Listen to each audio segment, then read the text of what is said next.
What's up, guys? It's Dr. Kelsey. I am back with my personal trainer and strength coach, Ryan Humphreys. And today we're going to be talking about just that. So we're going to talk a little bit about strength training, how you can approach this from your own home, how anybody at any level can approach this. And I'm really going to have Ryan just tell you everything that he knows about this in a very concise fashion. Not everything. Because he's incredibly knowledgeable on this. So to start, Ryan, in case anybody hasn't seen you on some of my other videos, why don't you introduce yourself and then just tell us a little bit about strength training? Sure. Thanks again for having me on. Always. Great to be here. I start all my videos with a clap. There we go.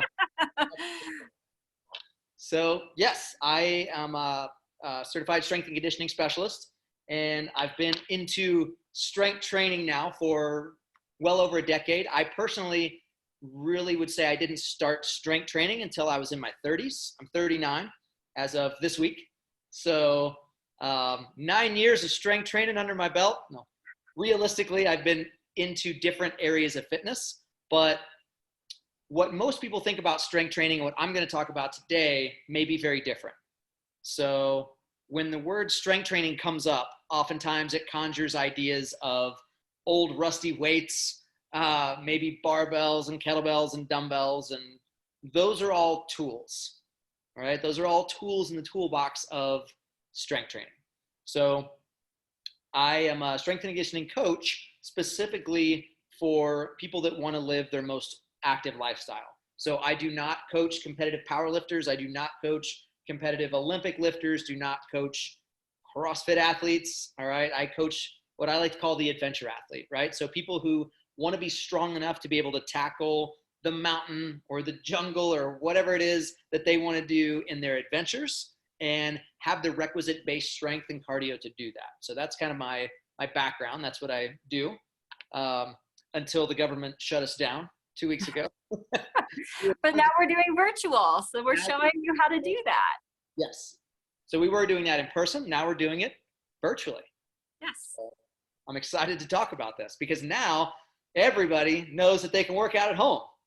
Yeah. Nobody And realized. we're going to show you how to do that today. Yes. So Ryan, can you tell us a little bit about strength training? Because I talk to a lot of my patients about the importance of strength training, and I really try to get a lot of people to strength train. Obviously, I'm strength training with you and some of the other coaches at Existence. But, you know, I think a lot of people have some barriers to approaching it or have, like you said, a very specific thought process about what strength training looks like. So I just want to hear from your perspective, you know, why do you think strength training is important? Sure. I think strength training, for one, when most people think about it, as we said earlier, they think about weights, barbells, things of that nature. What I really want to get across is strength training is something that people do now that we used to not have to do. And what I mean by that is if we were moving as humans were intended to move, then we would be running and jumping and throwing and catching and climbing things, crawling around. But fortunately, unfortunately, modern society has allowed us to get soft and get very weak and have a lot of diseases. So preventable diseases, I think most preventable diseases could be prevented. Most diseases out there that people consider preventable, I think strength training can play a massive role in that. So when we talk about strength training today, I want people to hear strength training equals me becoming a more capable human, me becoming more helpful to my fellow man or woman. All right. The stronger that you are, the more likely it is that you will be able to help someone in need. So strength training does not necessarily have to involve you becoming a gym rat, you consuming protein powder like it's going out of style. It just means you becoming a stronger human. That's all strength training is. Okay, great. So when I talk to people about this, there's usually some concerns or reservations that come up for them in terms of actually approaching strength training. The first one I would say is that a lot of people, especially women, have a concern that if they start lifting weights or they start doing strength training, that they're going to get too bulky, and that it's going to change their body in a way that's going to make them look more manly or just too bulky. So what would you say to that? Yes, I would say it's BS. And not to just say no, that doesn't exist. So most women have probably seen bulky women. And so when they hear strength training, they think about a very bulky woman that they once saw somewhere. Maybe it was on stage, maybe it was a bodybuilding show, and they think, I might look like that. First thing I would like to say is that takes years and years and years and hundreds of thousands of calories to put on that kind of mass. So females and males have different levels of estrogen, testosterone. We've talked about this in past videos. It is extremely difficult for a female to bulk up, quote unquote. What happens is when excess calories are consumed, you can put on excess weight. So one of my favorite memes floating around out there is that weights don't make you bulky. Pizza makes you bulky. Donuts make you bulky. But if someone's eating a quote unquote clean, nutrient dense diet, then lifting weights is only going to change their body composition. And changing body composition just means losing fat, building muscle, generally making people look better naked. That's what lifting weights does. It does not add mass. So I've tried to gain mass multiple occasions. I've been successful sometimes, and I have to eat about 1,000 calories more a day if I want to put on extra mass. So I have talked to people who have said, hey, you know, I've weight trained in the past and I got bulky. Chances are when they were weight training, they did not change their diet. And so as they were training, they were also eating more as well, which sometimes happen when anybody boosts up. If you boost up your cardio, if you boost up your weight training, chances are you get a little bit hungrier. And if you're not paying attention to what's coming in, it is easier to overeat. Okay. So myth busted number one, right? So all the people watching, it doesn't bulk you up. Okay. No. I can be a testament to that. The second question that I always hear is that people feel a lot of times like to get the workout that they think is actually beneficial to them, they think they have to be working out so aggressively that they're just sweating profusely, and at the end of the workout they're just laying like in a pool of their sweat and are just completely just wasted on energy. And that seems to be the mentality of a lot of either gyms that are out there or even just our own personal mentality with working out. So what would you say to that? Yes and no. Yes, I know that's not a thing. So people love endorphins, right? We love anything that creates a little state change, right? So if I'm getting some natural endorphins from getting my heart rate up and beating the crap out of myself, people do love that feeling. I mean, there are entire workout franchises that are dedicated to that feeling of getting your heart rate up, moving, and you feel like you've done something. You feel like you've, quote unquote, burned those calories off, right? That's one of my biggest pet peeves is, oh man, I gotta go burn this off, right? If my mom's watching, Mom, I love you, but that's one of the things. She would go out to eat and, you know, we'd get a chocolate thunder from down under from the Outback Steakhouse. Say, oh man, I gotta get to the gym tomorrow so I can burn this off, right? And that's just, if we can separate those things completely, that if I could have one wish in this world, I would probably wish for more things than that. But it sometimes doesn't feel like we've done a lot of work when we've done only strength training. And so what people associate with a good workout is sometimes that endorphin rush. Now, as you know, if you've lifted a decent amount of weight, you might not have even broken a sweat, but you feel good afterwards, right? You feel like you've accomplished something. Now, what happened when you lifted that weight was that your muscles got very tense and then they relaxed. And maybe they tore just a little bit in a good way, right? And maybe they tore a little bit more, then they tense and they relax, and they tense and they relax. They did a bunch of work, right? And through the sleep that you got that night and the next night and the food that you ate, your muscles came back stronger. Now, if I don't put that tension on my muscles, I don't get the strength. So strength is really created in what's known as time under tension, or TUT. So if you've ever shaken a farmer's hand you know that's a different handshake than a software engineer. Not saying software engineers don't have a great handshake, just saying farmers' handshakes are a little bit different. And that's because they spend a lot of time under tension.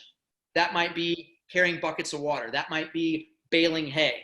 But when your body has tension applied to it, your muscles have to adapt and then they get stronger.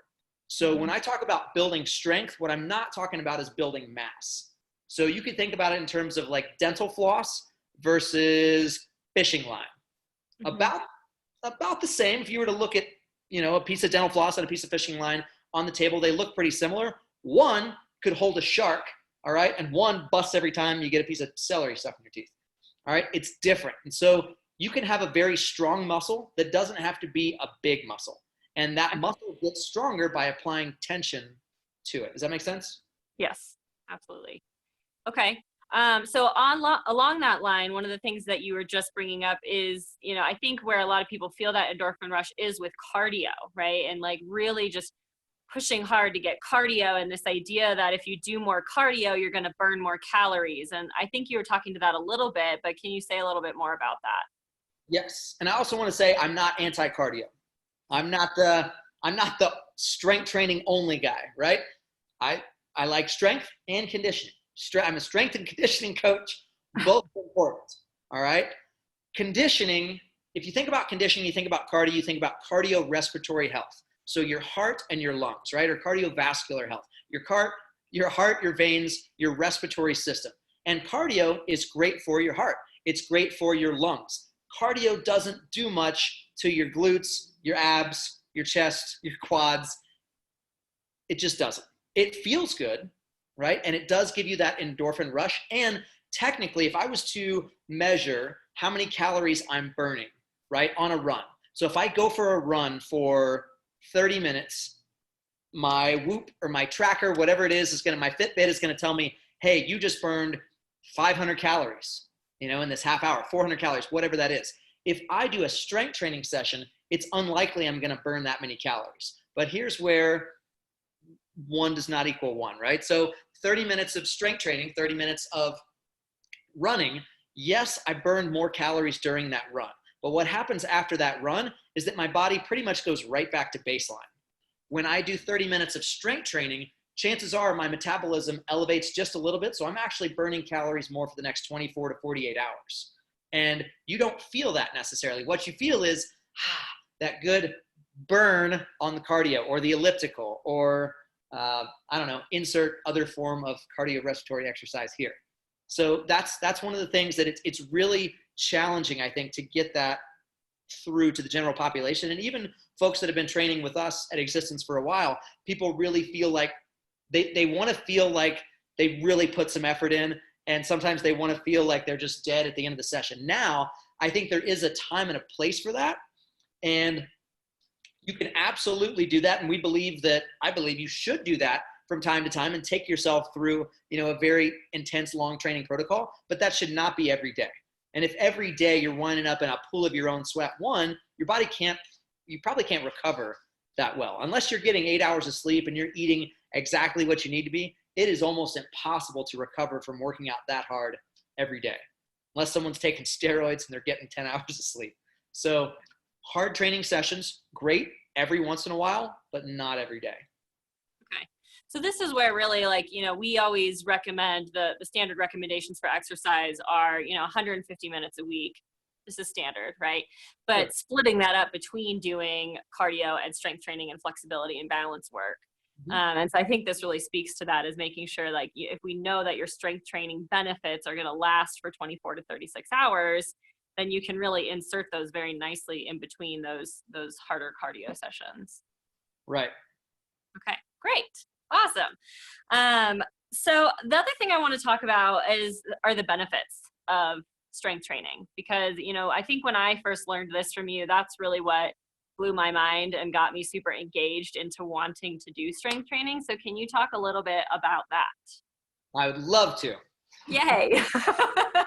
Great. The benefit of strength training. It's like, I feel like I'm selling something every time I talk about it.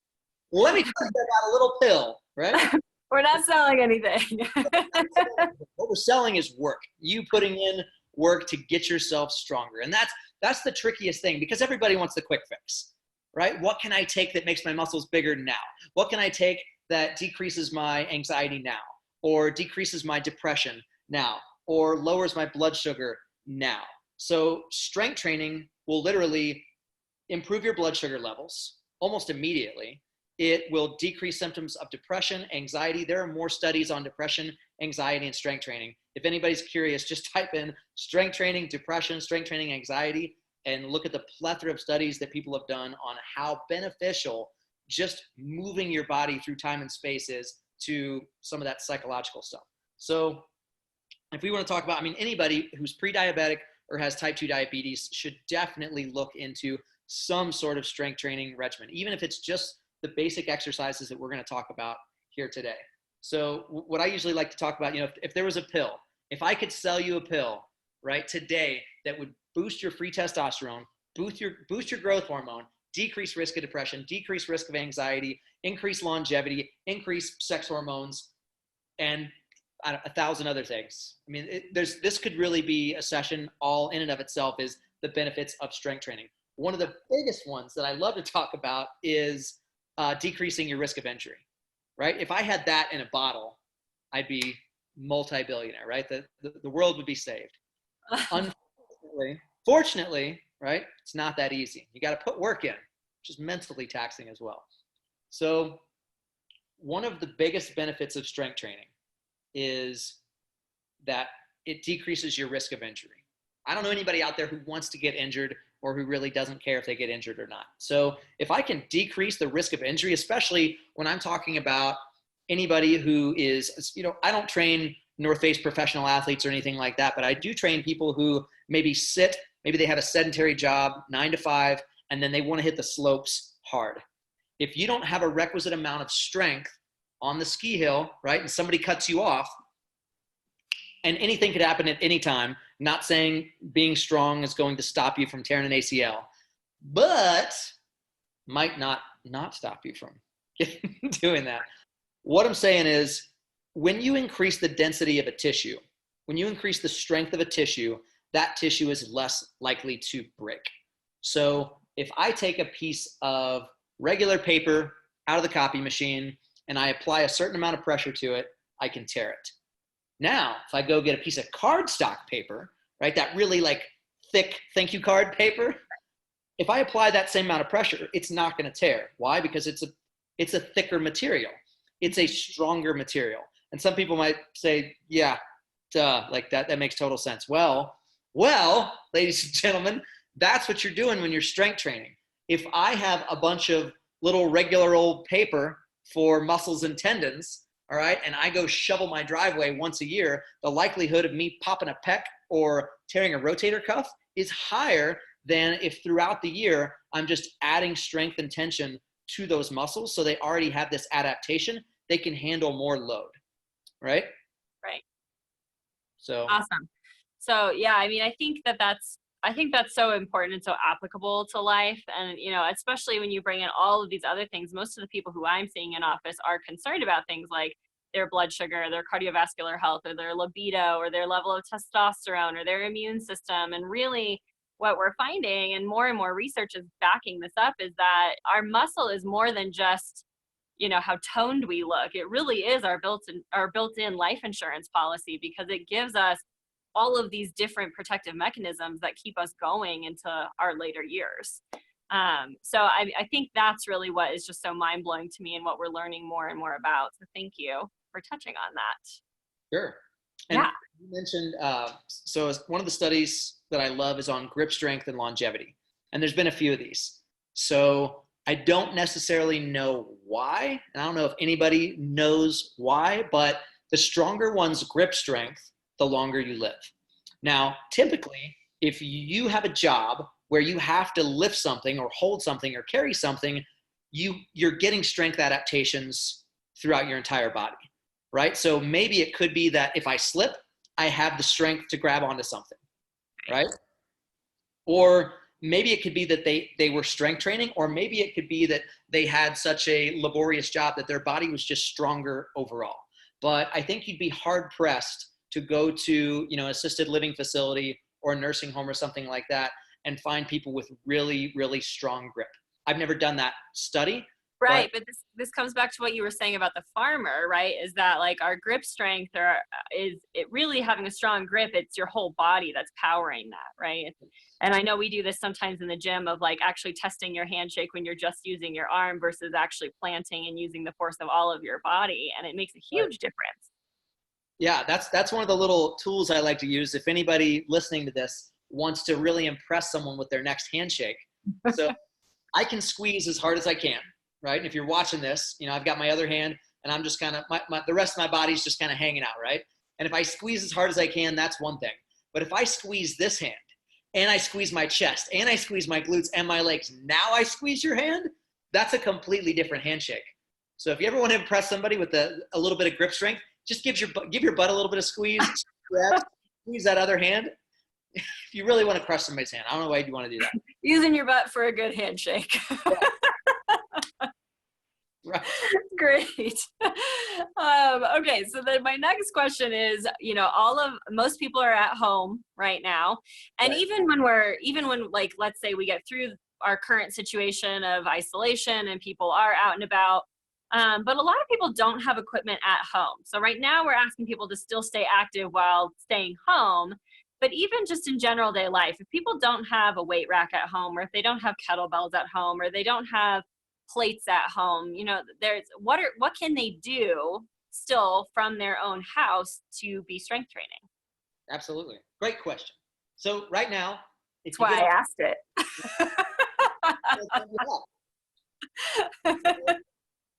right now, everybody's on Instagram and Facebook and YouTube putting out home workout videos.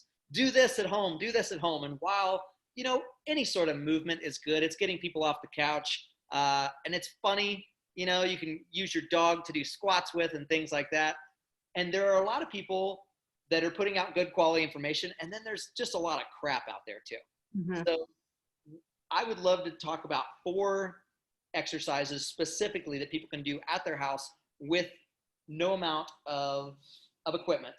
I also would like to say that I would love for everyone to have several pieces of equipment. If at some point you thought, hey, maybe, this is something I'd like to get into, everybody should have a set of dumbbells. And I'm actually writing a post right now that should be released later this week or next week on what I suggest having for kind of a small home gym to a larger home gym.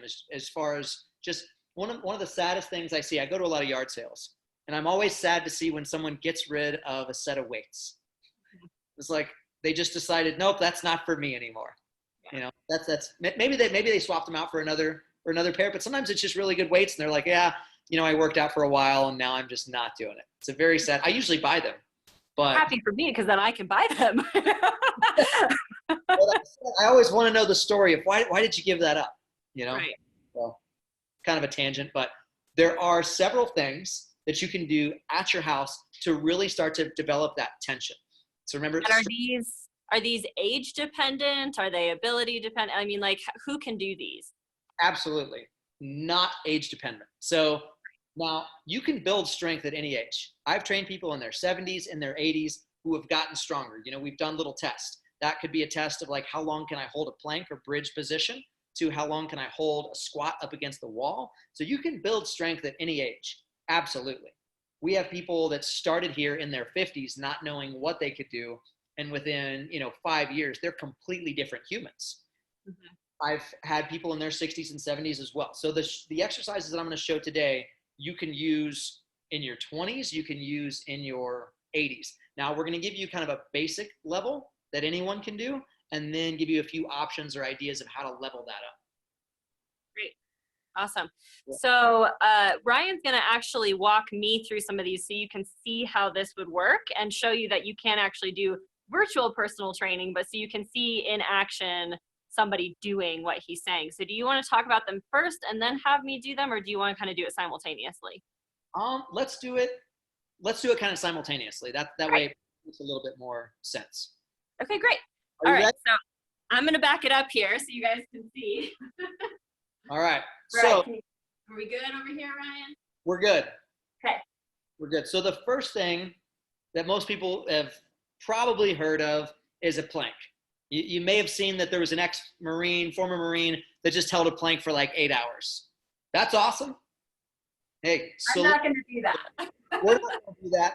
We're going to talk about how to develop tension in this position. Because remember, you could just pretty much hold any position, and it's not necessarily going to do the same thing as if you were applying tension to that position. So as a matter of fact, I'm going to have Kelsey kind of get down into a straight arm plank position. So your hands are underneath your shoulders, all right? Just like so, and you're holding yourself up. So the pressure is underneath the hands and the feet. What's really happening is between her knees and her sternum, the quote unquote core is doing the bulk of the work. Now, even in this position, Kelsey, if you were just to hang out there, you could have a conversation, right? Yeah, hang out there. Now, what she's doing is technically a little bit of strength training, but if we want to apply tension to this, if we want to get the maximum adaptation out of this exercise, what I would have her do is kind of draw her stomach in and then squeeze her quads together, putting the feet together as well, and then keeping the hands on the floor, try to pull your palms towards your toes and pull your toes towards your palms and create as much tension in that as possible. Now you're still breathing, right? Still breathing. And relax. So that was a different plank, right? Yes. Yes. So we can hang out in the plank. That's fine. That's what a lot of people are used to doing. But if you start thinking about applying tension, so you could be in that position and think about, okay, am I squeezing my quads, butt, abs? If you can think of the muscle, squeeze it. Now, if you want to level that up a little bit, make it a little bit harder, now we're going to get lower to the ground. So lower to the ground. Now she's going to get onto her elbows. We're going to get elbows directly underneath the shoulders. And from there, feet together. And I want to think about, from this position, you're going to kind of tuck your hips underneath. There you go.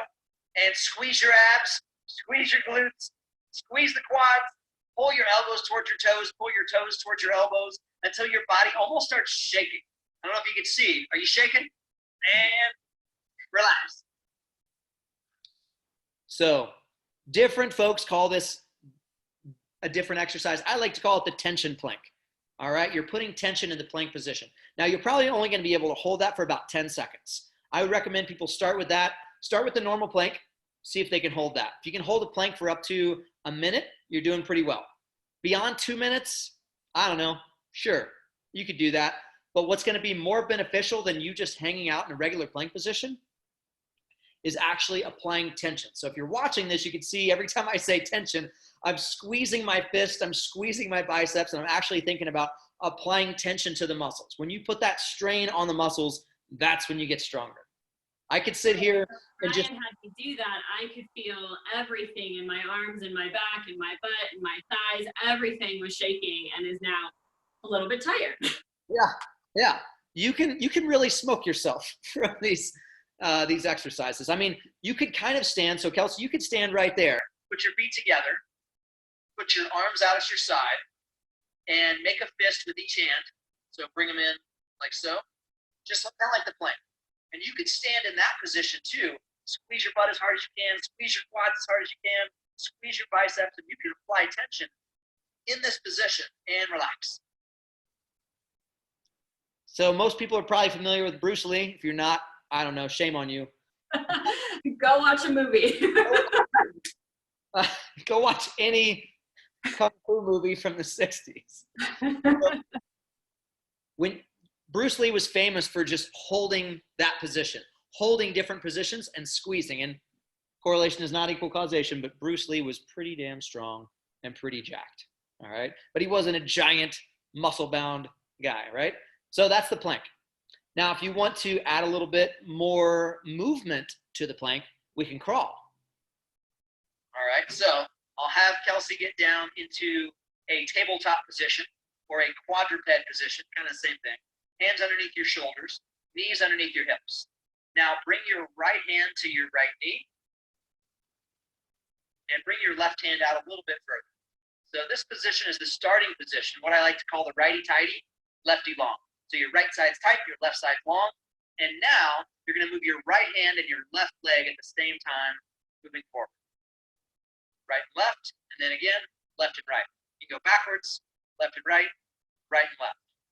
So that's how I generally teach people to crawl. I know that might sound silly, right? But when a child learns how to crawl, not only are they working the right and left sides of their body, but you're also firing up the right and left hemispheres of the brain.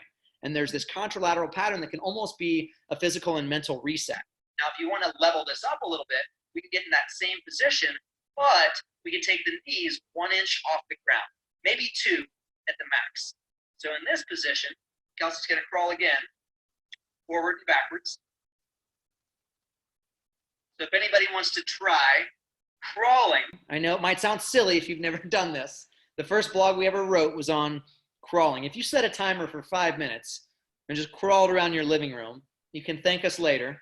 All right, but so planking, crawling, just kind of being down on the floor. All right. So that's the first one I would recommend to start with. The second thing would be the squat. Right. So if you were to go anywhere in Asia, maybe not right now, hashtag COVID-19, but hashtag world COVID-19. World. Stay inside, people. Stay inside. So if you were to go to Asia and hang out at the bus stop, you're going to see a bunch of people in what I call the natural human resting position. So Kelsey, can you show us the natural human resting position? Right. It's the deep squat. All right. The deep squat, she can hang out there. She can eat a bowl of cereal, right? Whatever. Just hang out. Wait for the bus. Every human should be able to hang out in this position. Unfortunately, because of our lifestyle here in the United States, most people never have a chance to get into this position. I'll also say that countries where people can do this position more frequently have less issue with hemorrhoids. They have less issues with constipation. In general, less hip issues as well. So less hip and knee issues. I've seen this. This is not a strange position. If you talk to most people in America, in North America, in the United States, and have them try to get into this position, unfortunately, it's very challenging. So what I would say is get as low as you can. Maybe you hold on to a chair and just see if you can spend a couple minutes in this position per day. Your body's going to thank you. Your bowels are going to thank you. Your knees and your hips are going to thank you. Now, all right, go ahead and stand up. Nice work. So if I want to develop strength in that position, what I'm going to have you do is come down just to where your hips drop below your knees. So just to where that hip crease drops below the knee. So if you can stand to the side, and I'll tell you when to stop. So feet on the ground, and I want you to grip the floor. So now we're going to talk about building that tension in, right? Before she was just hanging out in the resting position. If we want to develop strength, it's not during rest. So she's going to grip the floor with her toes. Now we're putting tension throughout the feet. All right, you have a good grip? Not going to slip? Nope. All right. Now, keeping your feet exactly where they are, I want you to turn your knees out slightly. So think about taking your long leg bone, your femur, and just pointing it out slightly so your knees are tracking over your toes. Put your arms out in front of you, and then initiate this movement with your hips. Start to push your hips back, back, back, like you're sitting into a chair, and pause right there. So in this position, this is going to be a more challenging position to hold, right? We'll see. Hold that for just a second. So in this position, you can put that tension right here on your legs. You can push the knees out. You can think about squeezing the abs in. And you can bring the hands in if you want. Some people like them out for balance. But you'll notice her back is still very flat. All right? So if you want, you can put a mirror next to you and make sure that your back is flat. This position is going to be way harder to hold than if you were just to sink all the way down. Right? So go ahead and come up. Woo. Check it out. So that's how you can apply just a little bit more tension to the classic squat. Now, if you really want to level that up, you can grab a plate. You could grab, if you don't have anything, you probably have a large potted plant. How about that? I'm not going to make you grab one of those, but you could put a backpack on. You could hold a number of things, all right? I'm a big fan of just loading up a backpack for somebody that doesn't have anything. Also, I am a big fan of people actually getting a weight or two that they can do some strength training with. So, any questions about the squat? No. Feel pretty good about it? Yeah, the one thing that I know you've talked to me about is, especially if you're doing it inside, but it is really helpful to do these barefoot, just because then you can actually feel your feet grip the ground a little bit better. And then the other thing that I think was hard for me to remember initially is making sure you keep your knees out. It's really easy to let your knees collapse inward, and that's where you lose a lot of your stability, whereas if you can push them out, that's where you find more of your strength. Yes. That torque. If you can put a little bit of that torque into the hips, everything becomes a little bit stronger throughout the entire system. So we talked about being on the floor, planking. We talked about squatting. Now, let's talk about getting up and down off the floor. All right? So Kelsey, go ahead and lay down on the floor. And if I were to say, hey, get up off the floor any way you can, go ahead and do that. All right, so she used her arm, she used her legs, she used a little bit of her core. All right, so what happened there was she engaged her shoulders, she engaged her abs, she engaged her quads and glutes. Now, if I would say, get back down on the floor. All right, get back down on the floor, she used a little bit of her hand. Now, if I said, don't use your arms. Don't use your arms. And up. That was all core strength and pretty much quads and glutes. Yes, there's some balance involved as well. That's one of those things. One of my favorite strength coaches of all time, his name's Dan John, recommends that people be able to get on and off the floor without using their hands until the day they die. The longer you can maintain that skill, the better off you are. So that's a good challenge just to see whether or not you can do that. If you want to get more advanced, we could do a Turkish get-up. All right, kind of piece by piece. You want to do kind of a quick one? Sure. Of those, let's do a quick one with just body weight. So the Turkish get-up is going to challenge, one, your memory, because there's a lot of steps involved. It's also going to challenge your core stability, your leg strength, and your shoulders. So you're lying on your side. So let's lie on your side towards the camera. There you go. All right, so you're going to roll to your back, and I'll take people through quickly. And what you're about to see her do, we have plenty of videos on YouTube. We can walk you through a little bit slower. So both hands, press out, right in front of your chest. Shoulders are squeezed. Now put your left hand on the floor and put your left leg straight. All right, since your right arm is up, your right knee is going to be bent. Your left arm and left leg make about a 45-degree angle. I want you to shift your body weight to your left forearm. Good. And then from your left forearm, you're going to come up to your left palm. Nice. You're going to slide that left heel to the right heel. Good. Now you're going to put some tension in between that left hand and right foot. Here's that tension again. So apply tension in between the left hand and the right foot as you slide that left leg underneath you. Just like so. Take your left hand off the floor and swivel that right leg around. Now we can push off of your front heel and your back toe, so we're standing tall. Abs are tight, glutes are tight at this point. This is that same squeeze that we're looking for with everything else. Now we're going to reverse that. Left leg, long lunge back. Right leg, big swivel. The left hand kind of finds the left hip, slides down the quad and off the knee about a foot. Shift your body weight over to the left hand. Kick that left leg through. That down, back to the forearm, back to the shoulders, bring that hand back down to the chest, and roll back around. And that is one beautiful Turkish get-up. Right. The last one, you will need something.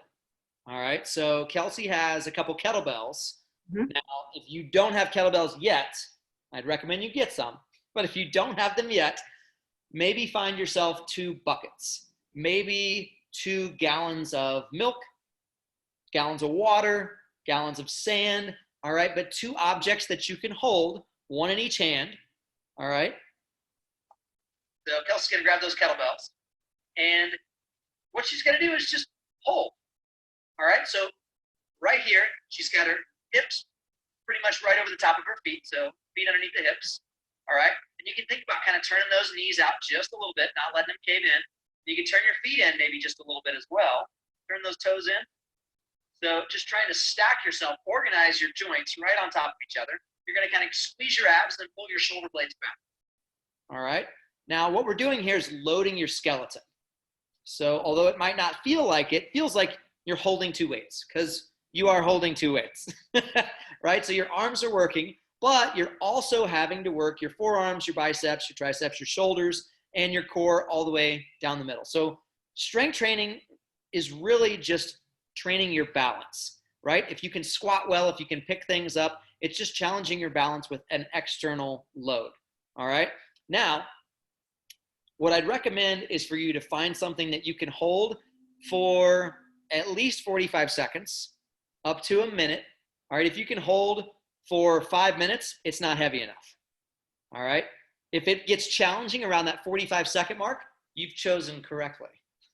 Now, if you wanted to make this just a little bit more challenging or a little bit more entertaining because just standing there holding weights, because let's face it, if it's not fun, people probably aren't going to do it. So if you could go for a little walk, right? You could take short little steps, and every time you take a step, you're going to feel one oblique and then the other oblique working as well. So this is what we call the farmer's walk or the farmer's carry. Now you could do this with 2 5-gallon buckets, right? When I go home to visit my parents, typically they've got a 5-gallon bucket or 2 out in the garage. I'll load that up with water or sand, and then I'll go up and down the driveway doing farmer's walks. Farmer's walks or farmer's carries are one of those things that will absolutely level up anyone's strength. And again, it doesn't have to be hundreds and hundreds of pounds here. You absolutely can do that. All right. But if you're not doing some sort of heavy hold or walk now and you incorporate that in, you are going to notice changes very quickly. Great. Farmer's walk. I'm going to put these down now. Cool. All right. Is there anything else we want to touch on today? Well, let's see. We talked about, strength training doesn't necessarily make you bulky. We're just talking about creating density in the muscle, strength there. I talked about how I'm not an anti-cardio person. Correct. So I do a lot of strength training, especially with senior adults. So I'd say 65 plus. One of the things that I really like to hammer home there is that it's highly unlikely that anybody ever broke a hip because they didn't have good cardio. So although cardio is great and we should all be walking, that should kind of be a given. Everybody should just be walking, walk around, walk your dog, whatever, just walk more often. But strength training, that could be the difference in whether or not someone breaks a hip or not, right? You could think about it in terms of if you're strength training, I think after the age of 70, if someone falls after the age of 70, it's likely that they could break a hip. Of those individuals that break a hip over 70, I'll say over 75, it's a 1 in 2 chance that they'll walk again. So that's a 50%. So maybe you're listening to this and you're like, well, that doesn't apply to me. It probably applies to someone could be a mom, a dad, a grandmother, a grandfather, but it's never. And it will apply to you someday, perhaps. It will apply to you someday. So start now, build that strength, and it'll only get better from there. So I guess hammering home the fact that it's never too late to start getting strong. Yeah. Awesome. Well, this was great. Thank you so much for coming on again and showing everybody how we can do these pretty simple things at home. And again, they really, here's my dog. He wanted to get involved. But these are things that you can do with your kids. You can do them at any generation and you can make them work for you no matter who you are. So I hope this was helpful. If you guys want to follow Ryan, he is an amazing coach. They have a great YouTube channel that you can use to where they will break down everything we just did and more. Where can they find you online? They can find me on Facebook at Existence Athletics or Ryan Humphreys. On Instagram as Ryan Mitchell Humphreys. The YouTube channel is Existence Athletics, spelled like this. It's probably backwards on the screen. Yeah, we're out there. If you search for Existence, we're probably the only thing that you're going to find. So not hard to find. Great. And then if anybody on here is wanting to follow me and see any of the other stuff that I'm talking about, you can follow me on Instagram at Dr. Kelsey Asplin or on Facebook. And then you can also follow what my clinic is doing. If you go to the clinic, you can get on our list so you don't miss a thing. Our clinic is Denver Naturopathic Clinic or denvernaturopathic.com. I'm trying to do a lot more interviews, bringing people on who are super knowledgeable to bring you great information. Ryan is one of those. We've done a couple of videos together that have been really fun. So definitely reach out if you are interested in what we're doing, and make sure to keep following us because we're going to keep putting out great content. Awesome. Thanks again. Awesome. Thanks so much, guys. Thank you. Bye. Stay strong.